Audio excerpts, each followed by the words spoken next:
En este tiempo de cuarentena, las redes sociales están muy activas, lo sabemos. Y últimamente, en estos últimos días, se ha viralizado una carta pidiendo la apertura de los templos para la celebración de la Eucaristía. Y antes de ayer me ha llegado un video de familias pidiendo a los obispos argentinos: devuélvannos la Santa Misa. Yo entiendo que durante este tiempo de cuarentena la ansiedad va creciendo y también, como estamos viviendo una cuarentena administrada, también crecen las especulaciones sobre la apertura o no de los templos. Ante esto le quiero decir dos o tres cosas.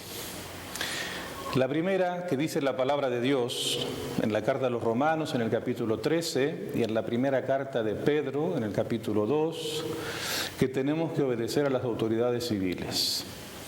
Los templos no los hemos cerrado los obispos. Son las autoridades civiles los que tienen que gestionar este tiempo de cuarentena, y ellos, por prudencia, han decidido que los templos estén cerrados para evitar el contagio y para evitar también la propagación del virus. Lo segundo es que los obispos argentinos no le hemos robado la misa a nadie. La misa no nos la ha robado nadie. Por tanto, como no le hemos robado la misa, no depende de nosotros, no está en nuestras manos que vuelva a haber misa públicamente con la participación de los fieles. De hecho, los obispos de Argentina, con el presidente de la Conferencia Episcopal a la cabeza, hemos hecho gestiones ante las autoridades civiles, en el caso de la Conferencia Episcopal, ante el presidente de la Nación, y en el caso de nuestra provincia, ante el gobernador, para poder hacer que durante esta cuarentena administrada se pudiese volver paulatinamente a la participación de los fieles en la Eucaristía.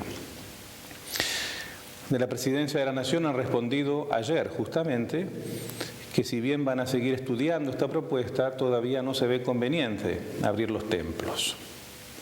Podemos estar de acuerdo o no con esta decisión, pero bueno, está en las manos de ellos gestionar esta cuarentena.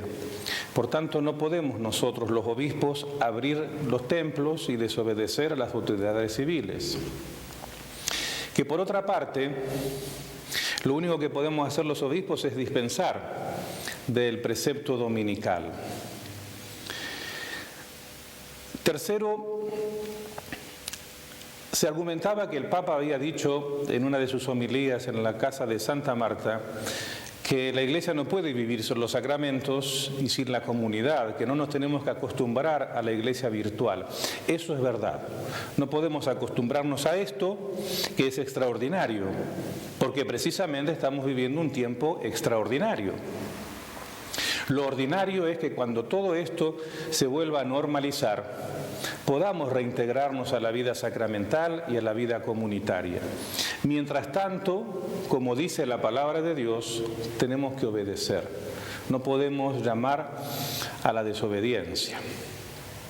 Uno puede argumentar que uno tiene derecho a la libertad de culto. Sí, lo tiene y ese derecho es inalienable. Como también tiene derecho a transitar libremente por el territorio del país, como dice la Constitución Nacional. Pero en este momento no se puede.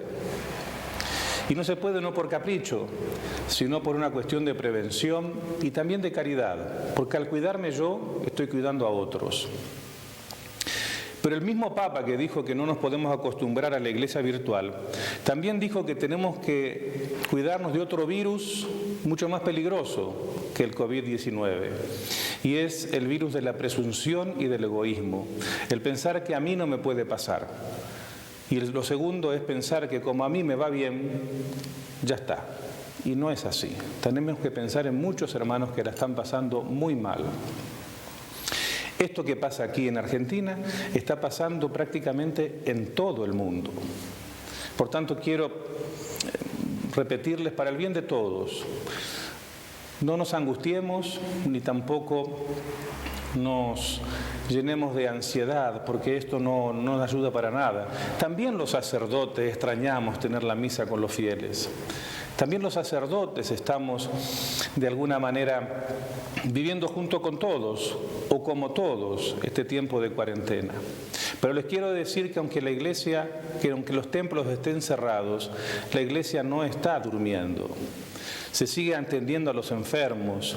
Es impresionantemente maravillosa la actividad de caridad que se hace en nombre de la Iglesia, cómo se ayuda a muchos hermanos a que están pasando este momento de dificultad, a que sea menos dificultosa la situación. Hay mucha gente rezando en estos momentos. La familia volvió a ser iglesia doméstica. Y también tengamos en cuenta que la creatividad de muchas comunidades y de muchos sacerdotes de poder llegar a muchos fieles a través de las redes sociales, a través de la radio, de la televisión, y eso lo tenemos que agradecer. Que por lo menos podemos virtualmente estar acompañados con Jesús y con los sacramentos. No les hemos robado nada, sino que estamos haciendo todos los esfuerzos para volver a normalizar esta situación. No es un capricho, es una obra de caridad el cuidarnos para cuidarnos entre todos.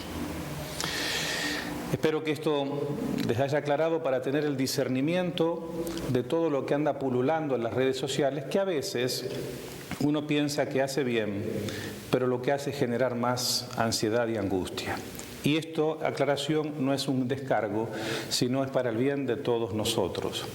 Así que recemos los unos por los otros para que este tiempo de cuarentena pueda también llevarnos en un día, ojalá no muy lejano, a poder vivir con normalidad una iglesia comunitaria.